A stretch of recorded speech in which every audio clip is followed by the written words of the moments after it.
Dumateng ngarsanipun para pejabat ingkang sampun kersa rawuh dalam semua tingkatannya, adalah TNI Polri yang saya hormati,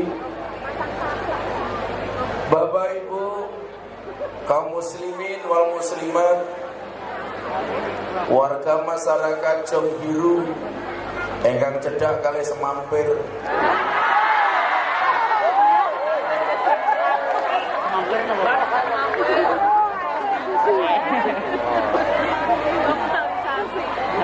Yen niku napa kok diarani semampir? Sumangga mampir.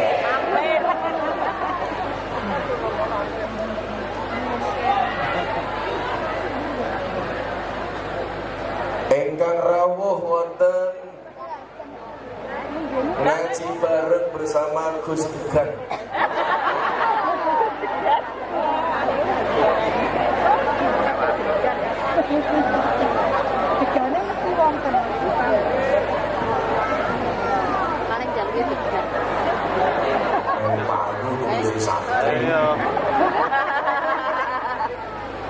Wonten acara dalam rangka Lailatul Ijtima ini hasil yang NU. Menawi kanca-kanca Ansor duwe pengajian Rijalul Ansor. Pengurus ranting NU Desa Jong Biru. Ini tanda-tanda kiainya amplop Jong.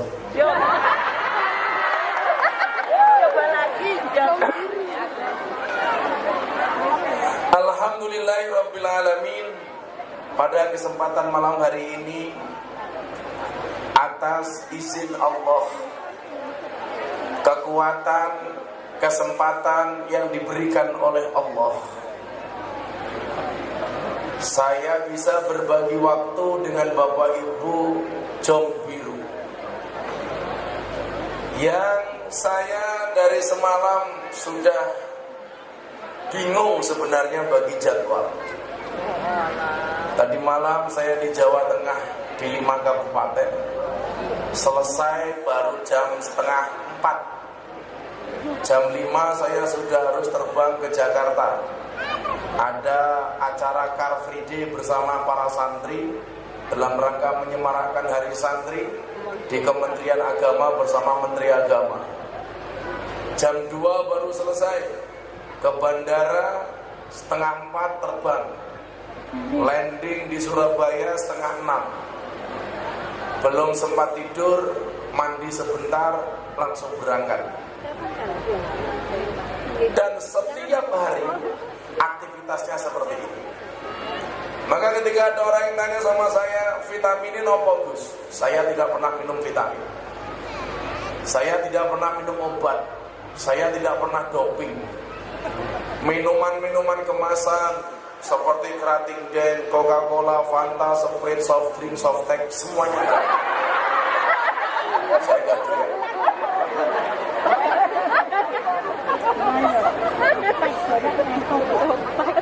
Kalau kemudian tanya dopingnya apa? Dopingnya mau sederhana. Mergo ati kula tak gawe ayem. Tak gawe seneng mawon. Kantos ibu-ibu niki ya Allah ayem. Wis tuwa jilbabe pink.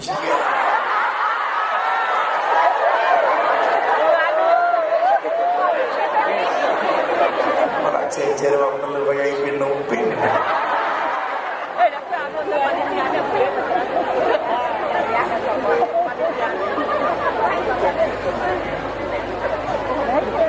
Umurnya, mohon maaf, umurnya sudah kolonial, tapi semangatnya milenial.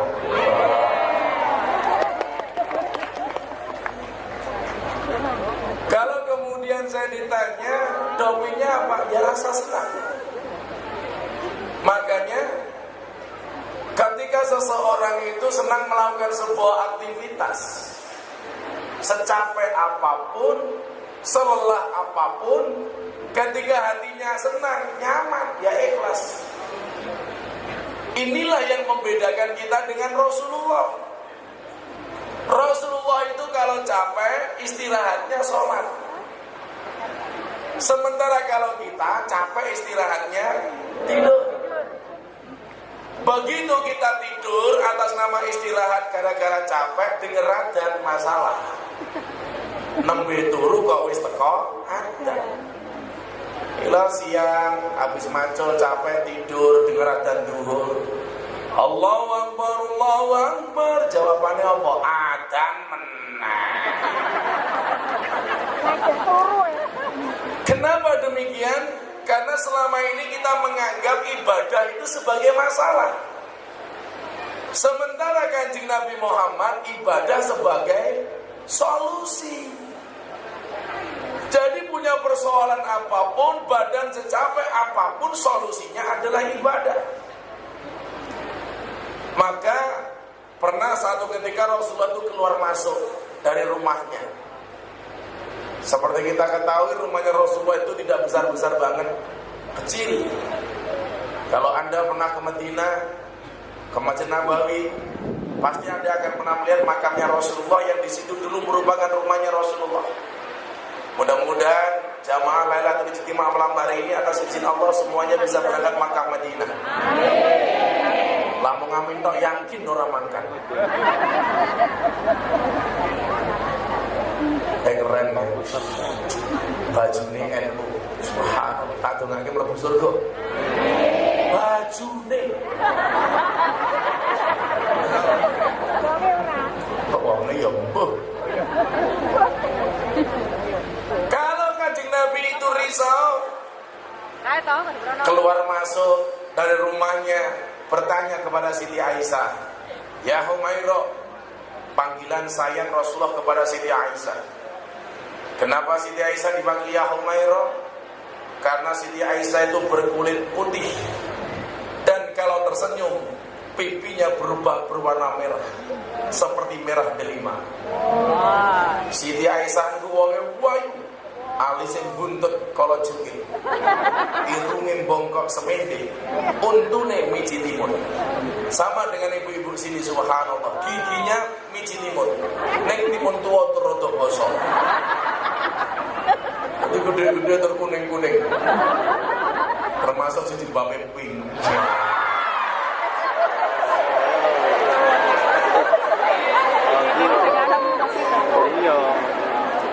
Tapi saya yakin orang Jomblo sangat pede, percaya diri.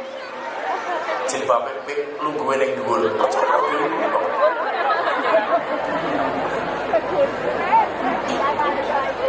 Siti Aisyah ditanya sama Rasulullah, Siti Aisyah, Bilal wis teko apa durung? Kenapa yang ditanyakan Bilal? Karena Bilal ini tukang azan andalan di zaman Rasulullah. Dan si Bilal ini ketika mengumandangkan azan, sesaat sebelum azan pasti mengetuk pintunya Rasulullah. Rasulullah wancine salat meh dugi. Dan di saat itulah Rasulullah Muhammad SAW bergembira. Masya Allah, azan Bilal, nggih Kanjeng Nabi, ayo azan. Jadi secapek apapun, selelah apapun, Rasulullah itu hiburannya adalah sholat, hiburannya adalah ibadah. Sementara kan kita tidak. Kalau capek refreshingnya mana? Ke kebun binatang. Kan lucu. Refreshingnya ke kebun binatang, delok munyo, madake rupa. Makanya kemudian yang terjadi apa? Pengajian sama perbedaan pengajian dengan lihat kebun binatang. Berangkat ke kebun binatang delok munyo, sangune 1.000. Pengajian delok kiai ana kotake numpak nyemplungi 1.000. Berarti luwih larang kiai napa munyo? Berarti tiang jong biru luwih seneng kiai napa munyo? Ayo ngomong munyo. Krek cangkem. Ini kan persoalan.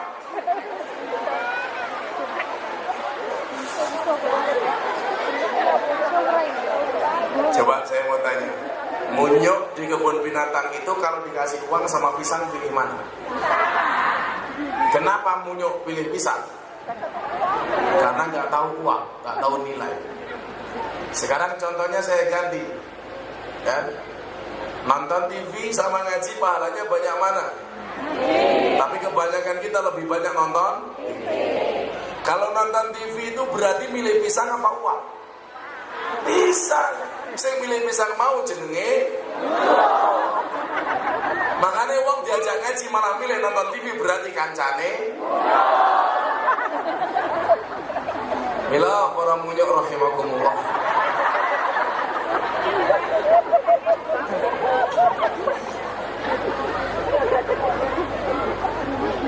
Apa sih dicopot? Kacamata. Pertanyaan saya sederhana. Sak janjane kowe rene iki pengen delok motoku apa pengen ngrungokne ngaji? Kenapa sih kamu kok begitu penasaran dengan mataku? Aneh. Dek, jangan empat-empatan sama cowok gitu. Kamu mundur dulu. Kamu tahu kenapa saya suruh mundur? Cantiknya kelewatan. Ngomong ceranin gurbal lagi ngono. Oleh siji codot dilawan.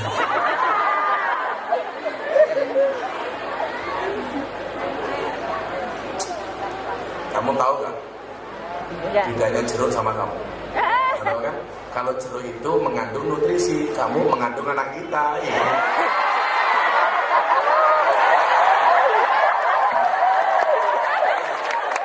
Caranya ngono kuwi. Aku malah stres. Aku tanpamu seperti seekor kucing tanpa karet. Ambiaran anak. Besok.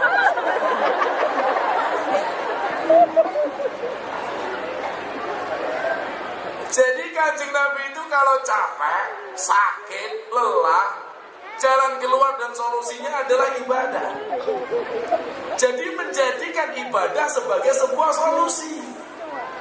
Saya punya teman seperti itu dan polisi. Namanya Irjen Umar Sektono. Dulu Kapolda Sulawesi Selatan. Sekarang jabatan beliau Wairwasum Mabes Polri. Beliau di depan anak buah mengatakan apa ketika apel pagi? Beliau dengan tegas mengatakan apa? Dengan siapapun, kapanpun, dimanapun, ketika saya menghadiri rapat, kok ketika rapat adzan dikumandangkan, maka saat itu rapat dengan siapapun pasti saya tinggalkan. Alasannya apa, Jenderal? Karena panggilan yang paling tinggi adalah panggilan dari Allah Subhanahu wa Ta'ala. Maka rapat karo Kapolri, Allahu Akbar, Allahu Akbar, izin saya sholat. Ini wong ampun. Saat kita Mabes Polri. Lah awake dhewe niku seneng krungu adzan iki mung pisah. Kapan adzan maghrib bulan poso? Niku mawon ra mergo salate tapi mergo buka. Bila perlu adzan maghrib melu Banyuwangi, imsake melu Jakarta. Jadi pengalaman matamu ya. Namanya kiai apaan? Lah, senajan to kula ora iso kaya Kanjeng Nabi, pola seperti ini saya contoh. Capek, sakit, kula niku nate ngaji teng Malang. Di rumah sakit dijemput sama panitia. Saya udah bilang saya gak kuat Pak, tangisan Gus, tolong hadir, ditunggu sama jamaah. Padahal hari itu saya diharis dino ngising peng selawe tangan. Tuh, laporan ngajar tuh. Kok yo sempet-sempet ngitung. Lah silat-silatku dhewe kok. Aku lagi nang silatmu ngopo? Kok sing-sing aku kok.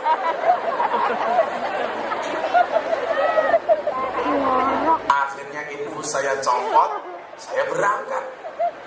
Pulang dari ngaji masuk rumah sakit lagi. Sama sekitar 10 bulan, 8 bulan yang lalu atau 7 bulan yang lalu.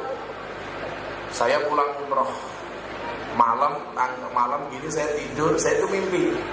Paginya saya bilang sama istri saya, Beb,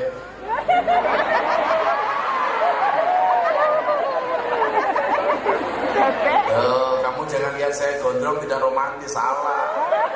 Salah kalian. Body saya Rambo, hati Romeo. Anda kan? Kaya jalan matamu kok jalan. Iya kok kaya jalan. Body saya itu atletis, hatinya Teletubbies.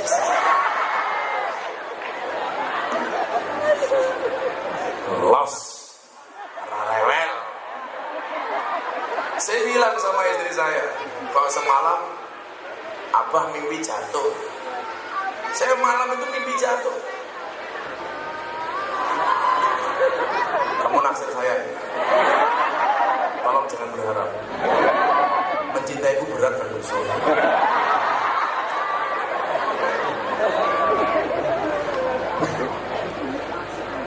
Jatuh dari mana, Pak? Saya nggak tahu. Yang penting saya mimpi jatuh. Mau jatuh dari panggung, jatuh dari pohon, jatuh naik motor, atau pas aku numpak awakmu jatuh, ya motor. Dan ternyata benar, keesokan harinya saya mau fitness. Itu kalau saya pokok meni ngopo tuh. Sudah bener diotak atik. Maksud tukang songi nguyuh ra cewek. Saya mau berangkat, saya naik motor. Kan kita anak motor. Duh, saya itu beli motor semuanya hanya untuk dakwah. Saya beli motor King karena di Jogja itu ada perkumpulan anak King 20.000. Saya masuk ya harus beli King. Di Jogja itu ada perkumpulan HDCI, Harley Davidson Club Indonesia. Saya beli Harley hanya untuk dakwah supaya bisa masuk dengan mereka. Kalau kurang ajar tuh, berarti lah ngaji kalau ronde tuh kondom Gus matamu.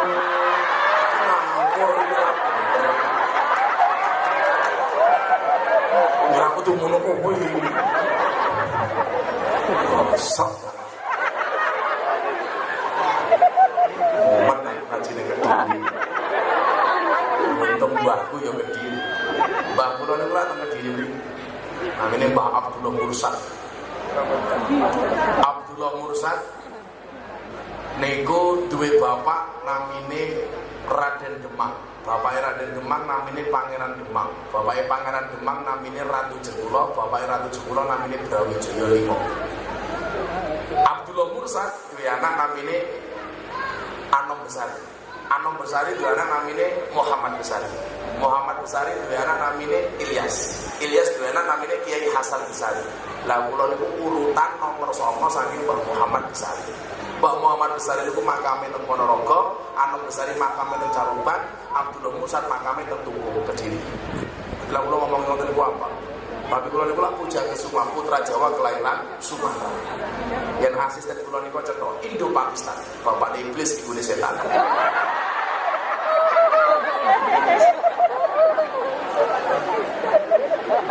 Dan ternyata kula bener jatuh Pak dari motor. Sebelum pilpres kemarin. Jadi mimpi saya jadi kenyataan jatuh.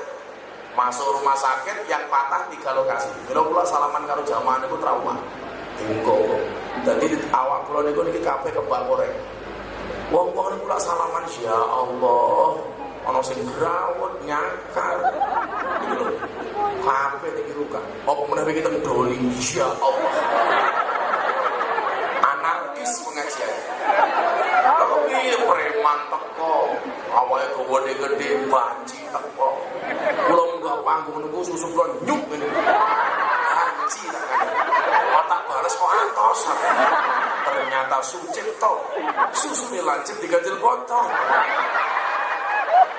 Jadi tangan saya itu luka semua kan. Ya karena dicakari sama jamaah itu bisa jabat, jewer, nyetol, dikit-dikit ya. Gemes dingin. Macam-macam. Tatoan kabeh nang pinggir panggung. Awake tak kon buka wetenge gede. Tato nopo? Beduk. Ya Allah. Kuwi tato apa le? Beduk ya tabuhe ngandhape. Kok ora ketok. Jadi driji kula kan sakniki Terus iso ngene-ngene. Iki lho urung iso iki mikir apa meneh. Delala sing tugel iku telu sadurunge pilpres. Lo takoni karo dokter. Kok yang patah 3 jari kenapa Gus? Iya, karena kalau 1 jari atau 2 jari dikira pendukung calon presiden. Kulo takon karo dokter. Ini dioperasi jam berapa, Dok? Jam 4. Selesai operasi jam berapa? Jam 6. Nanti malam saya ada jadwal pengajian di alun-alun Ponorogo, deklarasi kampanye dan pemilu damai. Ya Allah kondo, bisa enggak setelah operasi saya langsung dibawa pakai ambulan ke Ponorogo? Ngeyel saya. Dokter ibu ampun toh Gus, rasa ngeyel. Aku lara ngono ke aku ora bakal gelem operasi. Akhirnya dokter ini itu ngapusi kula. Nggih pun mungkin baru operasi di teng Ponorogo. Bayangan kula lah keren, ada baru operasi numpak ambulan ngaji. Jamaah lah mikir, iki kiai apa jenazah? Begitu moto kula niku melek, kula dihapusi karo dokter. Begitu buka dia, ternyata saya masih di rumah sakit. Aku lah ngamuk, dokter diancok ya. Tahu kan bawa.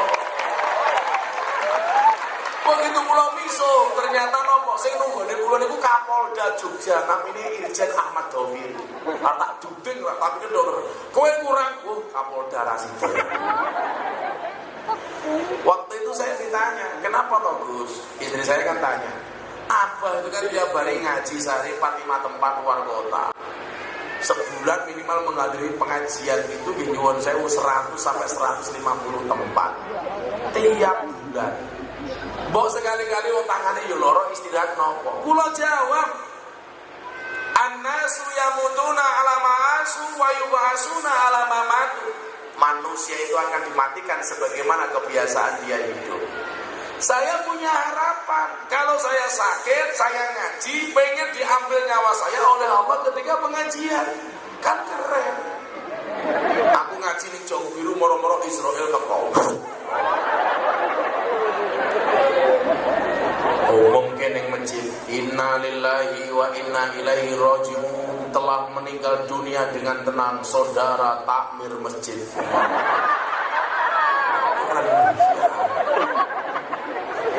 Wong sing iki.